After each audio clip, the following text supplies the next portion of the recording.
Hi, everybody. It's Mike. What you're about to hear is part 2 of my interview with Jack Ward about Pussy Willows and Cattails. Hope you enjoyed the first part. If you haven't listened to it yet, I hope you'll give it a listen, and I hope you enjoy this one. The first guest of the evening is truly a poet. He's an artist. He is a friend and an inspiration to anyone who has ever played the guitar or tried to write poetry. Would you please welcome Gordon Lightfoot?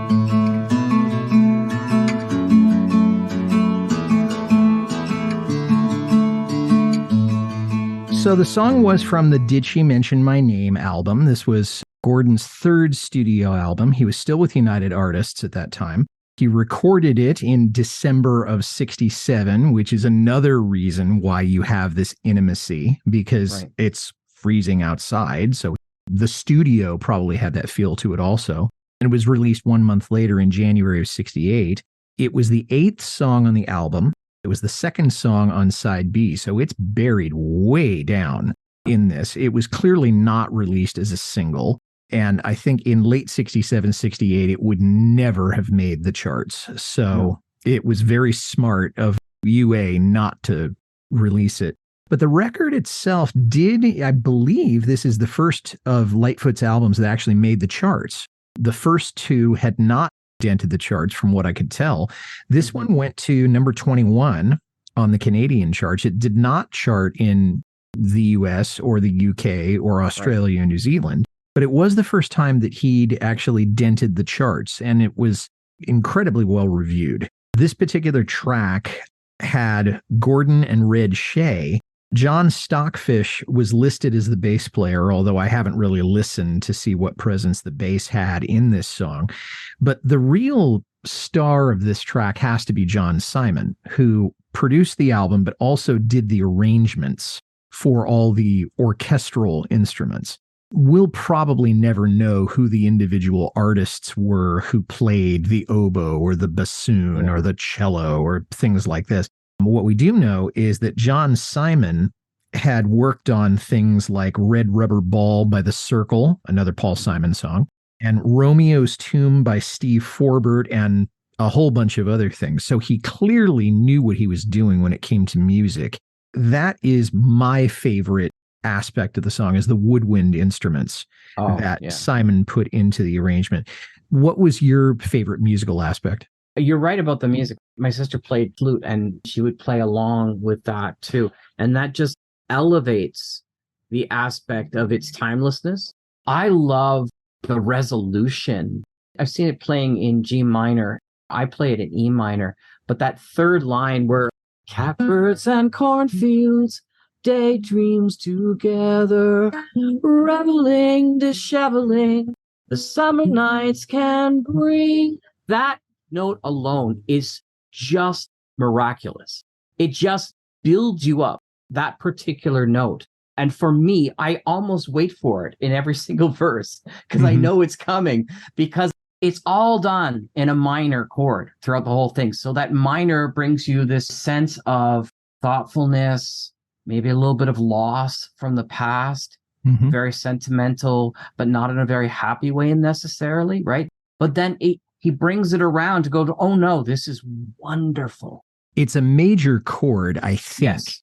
I haven't gotten my guitar out and played this, but it's a perfect, the first break of dawn over the mountains. Yes. It's just exactly a nice little beam of light. I can just see Gordon trying to figure out, saying, okay, well, what am I going to do here? How am I going to do this? And then he's messing around with the chords and think, that's it. That's the one I want. And the word he uses, two of the times he uses the word spring at the very beginning and the very end. And the other ones he uses bring. So it's this bringing around, right? Back to spring. Noticing it's like we are renewing all of this stuff all over again for that same reason. It's different than Paul Simon's song, April Come She Will, where it's a song about loss of love of summertime. For him, it's the love of the seasons, knowing that once again, no matter how dark things go, we're going to start all over again. It's going to be wonderful. It could stand as a poem. Obviously, it's more beautiful with the music, and especially more beautiful with this arrangement. But you could publish this as a poem, and you being an English teacher and me being raised by an English teacher, we can appreciate this, that you could give this and put it in a book of poems and it would be just as beautiful. Absolutely. More subdued, but it would just be just as beautiful. Lightfoot played this song 27 times in concert, from what I can tell. The very first time was in Elmira, Ontario. I have no idea where that is. That's closer to me. Okay. Yeah, Elmira's probably about 20, 25 miles at the most from my house. Okay. And he played it at the high school there, and it was 4 months after Did She Mention My Name was released. So clearly he was still out promoting the album. And then the most recent time was at the Mariposa Folk Festival in July of 2000. And then he packed it in and did not play it again.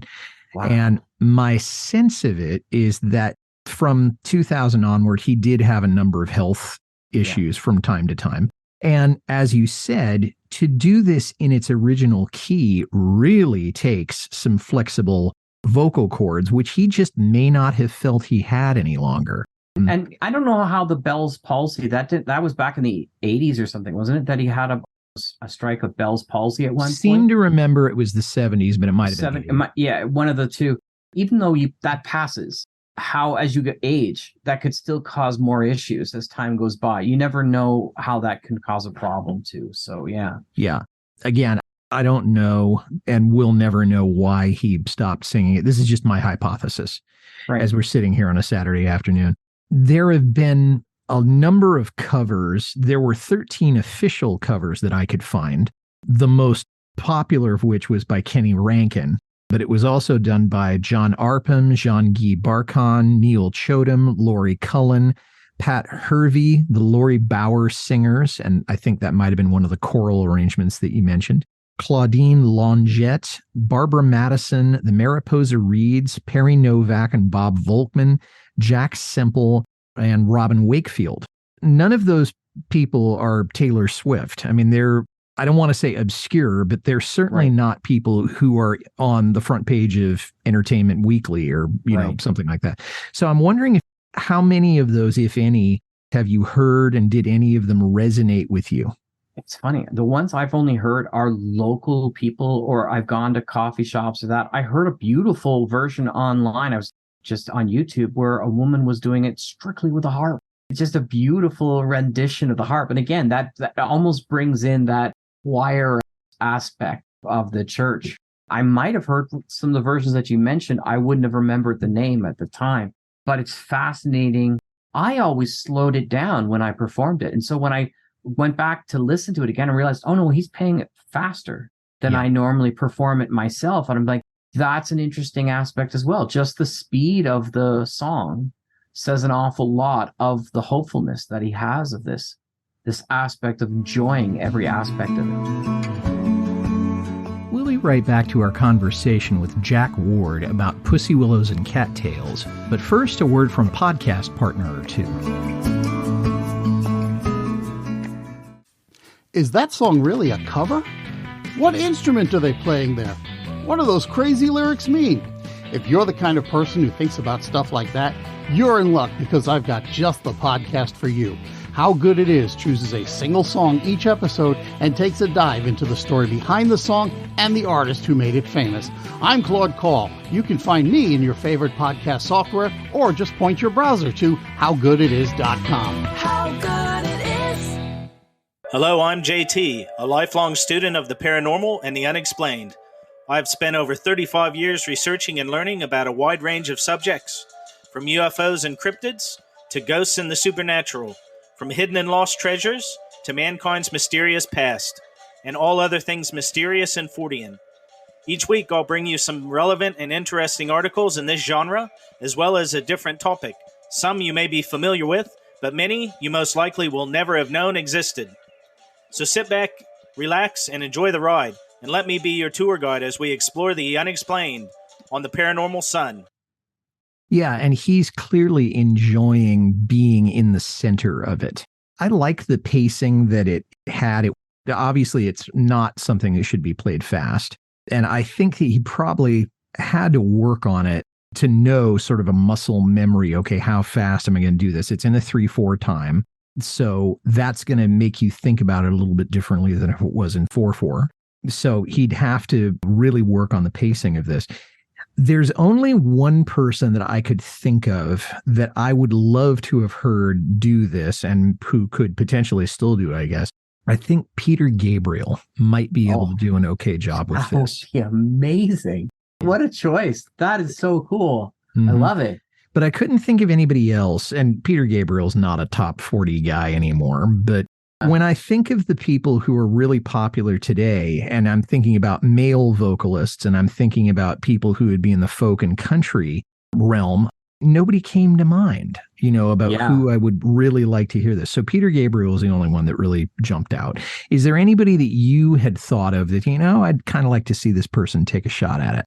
That would be so interesting to think about who would be really good to do that. Because when you said Peter Gabriel, the thought that it came to my head is like, oh my God, what would Tom Waits do with this song?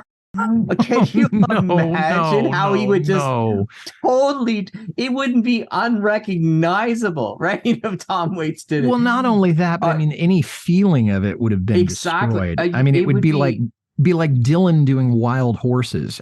It would be a dirge. You know what I mean? Like it would totally change the whole aspect of that. So Joni Mitchell in her day would have probably done a really beautiful version of it as well. There's something about women singing classic folk songs that add a really interesting dimension to the stuff.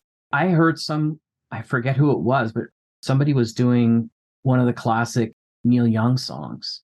I dreamed of a silver spaceship. After the Gold Rush? After the Gold Rush. Mm-hmm. And I thought, wow, that was just amazing, right? So whoever it is, they have to sort of lift it up, right? Because this is a song that needs to be lifted up in that way.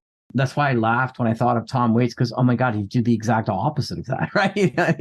It would just not work at all. Yeah, okay. Maybe we should, maybe I should do an episode of people we don't want singing. Yeah, for sure, right?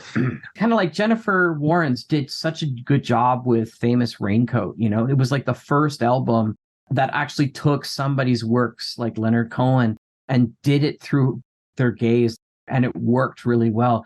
You would really have to have somebody who understands deeply what Gordon's trying to say in this song. As I think about it, I'm running through the female Canadian singers, and I'm saying Canadian because I think there's, again, a certain resonance that there might not be with somebody who's American or British.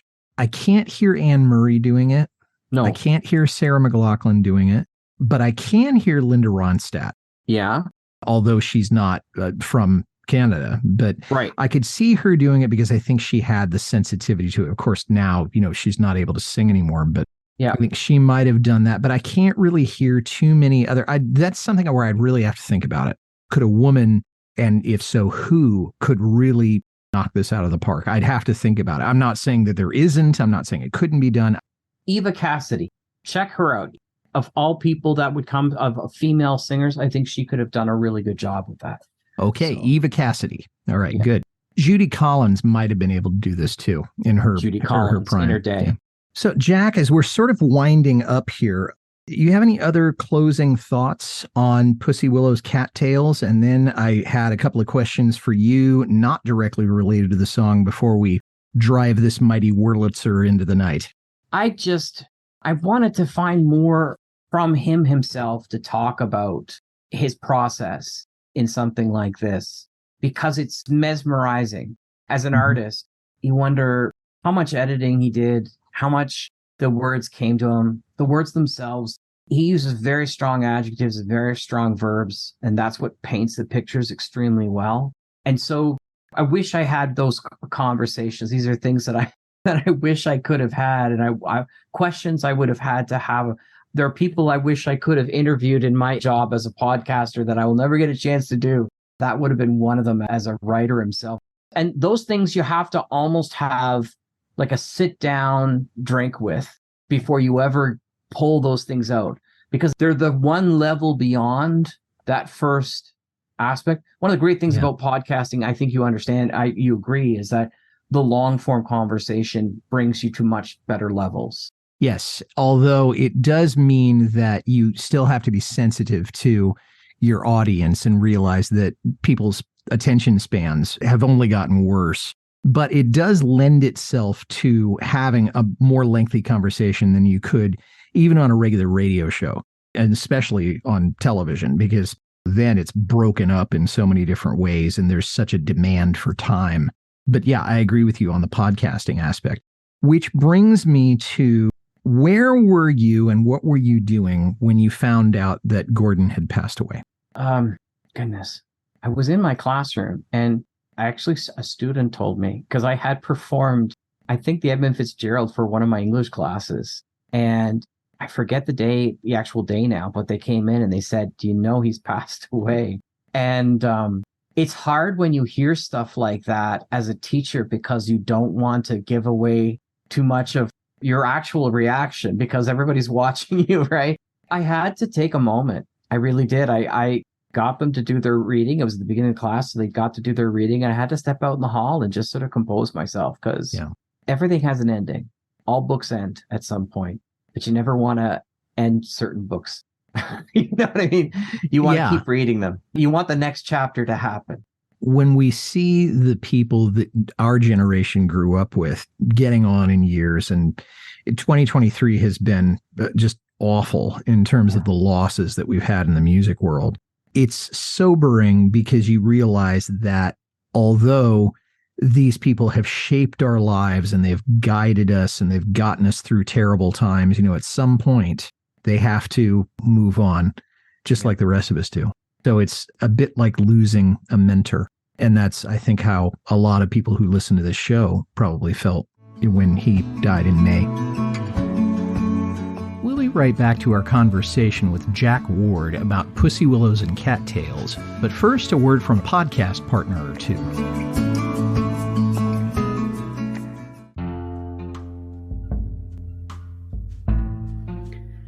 Hey, do you like classic albums? Technically, like the 20th century albums, such as like Beatles, Led Zeppelin, Rolling Stones.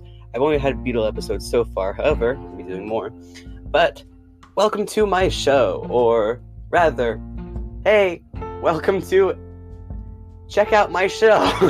All those years ago, a classic album podcast with the dipping sauce.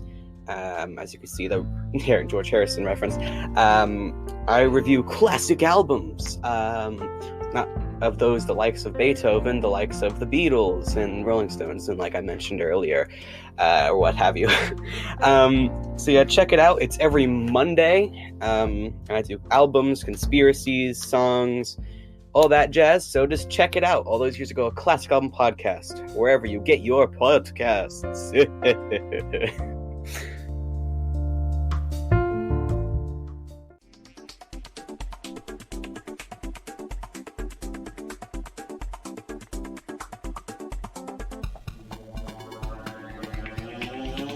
Welcome to Books Boys. Every month, the Dean and PJ tell you all about the books they've been reading and make some recommendations from our old favorites, plus surprise call-ins from authors to talk about the works that they're writing, original music, prize giveaways, and more. That's Books Boys on booksboys.com and all good podcatchers. Books Boys. Get it.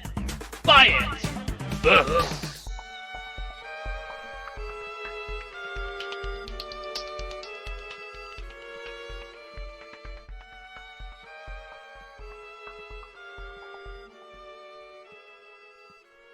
So now let's focus on you a little bit. And if you could say just a little bit about the Mutual Audio Network and what that is, how it came to be, and what it's up to these days. And full disclosure, I have a podcast that is on that network. So, and we love that. 20 years ago or more, a friend of mine said that a buddy of his had an internet radio station, and he knew that I loved. Canada has a long tradition of radio drama, and he said, "Why don't you write a radio drama?" And I said, "I'll write a series, because I always think too much. I don't think small." So I wrote a bunch of shows And then his internet radio station fell apart and we never put them on the air. And I said, I kind of enjoyed doing that. So I went to a local radio station, a university radio station, CKDU, and pitched them the idea of doing a radio show. And that turned into the Sonic Society, which was our weekly showcase of modern audio drama. 20th season will begin next year in the fall. So we've been at this since almost the very beginning of the modern audio drama craze. So I've been writing that long. I have a podcast called The Sonic Cinema Productions, which is all my own original stuff alone. So if you ever want to listen to only my stuff, it's on Sonic Cinema Productions. But then about 5 years coming up now in March, I won't say the person's name, but I've been trying to get into CBC Radio, which is sort of Canada's version of the BBC. Right. And to put audio drama back on the map. And people said, no, nobody's interested. No, we don't have the money, blah, blah, blah, blah, blah. And so I fought for years to do that. And then I interviewed a guy and he's got a show. And he said, never really knew what audio drama was like 3 months ago, but my uncle's in the CBC. He said, try this. This is heartbreaking because how many walls I went to so many different stations and it was just who they knew. So I said, I'm not waiting for the CBC anymore. I want to do a network. So I asked a bunch of my friends who are great in the audio drama world. We have about a dozen people that run the whole place, and we drop shows every single day, usually 3 shows a day. Sundays it might be a little different, but every day is a different theme. We have Tuesday Terrors, all horror, Wednesday Wonders, award-winning science fiction and fantasy, Thursday Thrillers, mystery, action adventure, Friday Follies, comedy, Saturday Story Circle, all kids stuff, and Sunday Showcase is all the original new stuff that has come out.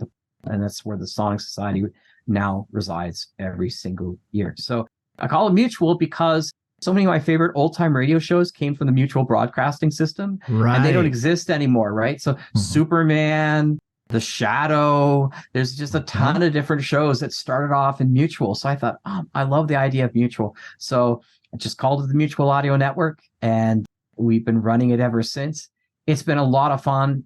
I've been hard working at trying to reinvite. So you can't go to the website because the website's been down forever because I've been doing things, but I'm planning to get it back up again and rolling in a really good creative way so people can be involved. If you have an idea and you want producers, if you want to write, if you want to act, I want to have a spot where people can create their own little profile and then people can see it and go, oh, geez, you know what? That Mike Messner guy, I would love to have him for this project. That would be fantastic. And then are you listening, listeners? Okay, yeah, Mike Messner would be a. The idea is that more is better. And again, I always tell people, with the Sonic Society, the biggest criticisms that people have is like, well, I don't like everything that's on there. I don't care. I don't like everything that gets on there, but I want to share everything that's on there because the stuff I like, you may not like, and the stuff you not like, somebody else may like. It is the place for audio people to come to grow, to explore, to enjoy. So we have such a great wide variety, and we have amazing stuff like Mike's show, I want to point out, and other great shows that are on there as well. I talk about the Sonic Society specifically. It's like if you don't like one episode, come back to the next one. Like just they're easy to skip and delete. No harm, no foul. But you will find some amazing stuff. You'll also find some stuff that you can't find anywhere because I consider this, we're in the 4th age of modern audio drama right now. The golden age, folks, people who started when I started, many of them have pod faded. And I went to them and I said, can I please use your shows to put them on? Because I want other people, I want new listeners. And for example, we were just lucky enough just recently to get agreements from Broken Sea Audio. And so a lot of us stuff from Bill Holweg, who I consider to be the John Carpenter of audio drama. And he's been passed now for 5-6 years. We get to play his stuff and fall in love all over again with a lot of these great shows.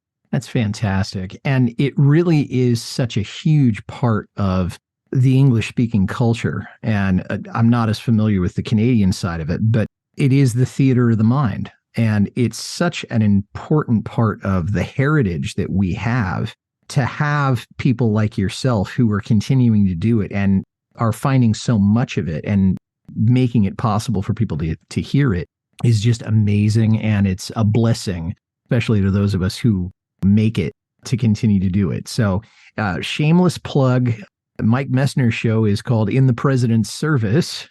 And I got 2 seasons of that out on Mutual right now. And I'm waiting for the third. I'm waiting for the third. And I'm a fan. Oh, bless you. I'll be doing the third one.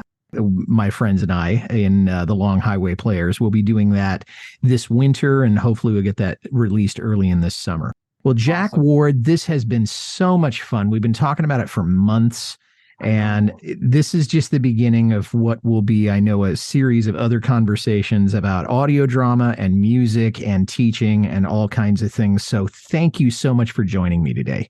Oh, thank you, Mike. I hope I can have you as a guest on my show too, just to talk about your show. That would be amazing. Well, I'd love to do it. We'll plan on that. Thank you. And thanks for listening, everybody. If you like this well enough to listen to the whole thing, tell somebody about it. Carefree Highway Revisited is on Apple, Spotify, Acast, or wherever you get your listening matter. Our website is www.lightfootpodcast.com. I'd like to make a special request for you to visit my Patreon page. I love this show so much, and I want to keep it going, and you're in a position to help. Please head over to www.patreon.com/Carefree Highway Revisited. $1 or $2 a month is all I ask. You can reach me, Mike Messner, at teachermike72@gmail.com. Well, our next episode will feature my guest Adele Shalifu. She will be making her third appearance on the podcast, and she will be discussing Waiting for You from the 1993 album of the same name. And that episode will be coming out in early January 2024. Until then, for Jack Ward, this is Mike Messner reminding you, run for the roses, but don't forget to stop and smell them. We'll see you next time.